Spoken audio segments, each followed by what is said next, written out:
ciidamadani ka tirsan booliska Jubbaland ayaa maanta soo badbaadiyay rag kalluumaysato kuwaasi oo dhalasho ahaan ka soo jeeda jasiiradda Comoros kuwaasoo sidoo kale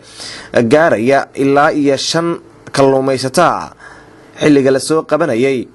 raggani kalluumaysatada ah ayaa waxa waabarigii hore ee saaka lagu arkay iyagoo dul sabeynaya xeebta magaalada Kismaayo iyadoona isla markiiba ay gurmad u fidiyeen ciidamada booliska Jubbaland waxaana isla markiiba la geeyay cisbitaalka weyn ee magaalada Kismaayo halkaasi oo muddo saacada ah lagu dabiibayay xaaladooda caafimaad kadibna waxa la gaarsiiyay taliska ciidanka booliska magaalada Kismaayo mid ka mid ah raggaasi oo aan wareystay ayaa warbaahinta qaranka u sheegay in ay badda ka kalluumaysanayeen kadibna ay doonidii ay wateen ay ka halowday sidaasina ay ku soo caariyeen xeebaha magaalada Kismaayo. Moi, je m'appelle Ansdin Mohamadi, à Domoni en juin en Comores, mais j'ai perdu à la mer avec 5 personnes, 2 hommes, pour on dit je rentre à Somalie, mais il n'y a pas de choix, c'est Dieu qui vous fait comme ça. Magacaygu waa Asdin Mohamed. waxaan ka mid ahay ragga kalluumaysatada ah ee ka soo jeeda Comoros waxaan shakhsiyan iyo raggan kale ee la socdaba aan ka mid ahayn dad kalluumaysta oo ka soo dhaqaaqay xeebta Comoros ilaa iyo aan badda gudaheeda ka kalluumaysano waxa naga halowday doonidii badda gudaheeda markii dambana waxaan u soo dhaqaaqnay waxaan soo sabeynaba oo aan ku soo caarinay xeebta Kismaayo dawladda ayaa hadda gacanta ugu jirnaa oo haysa cisbitaal ayaana la geeyay waan la daweeyay. Ansdin Mohamadi,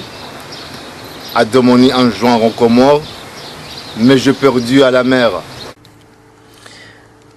dhanka kale taliyaha ciidanka booliska gobolka Jubbada Hoose Xasan Khayre oo la hadlay TV-ga qaranka ayaa dhankiisa isaguna faahfaahinaya xaaladda raggan kalluumaysatada ah iyo waxa laga yeelayo inkastoo uu tilmaamayo in ay baaritaano marka hore ay wadaan ay ku ogaan doonaan raggan iyo waxa ay yihiin iyagoo doon saaran oo doontii motorkiisi ay shaqaynaynin oo badda dhaxdooda ku qalliban oo tabcaan yaa marka koowaad waxaa arkay nin kalluumaysato oo doon wato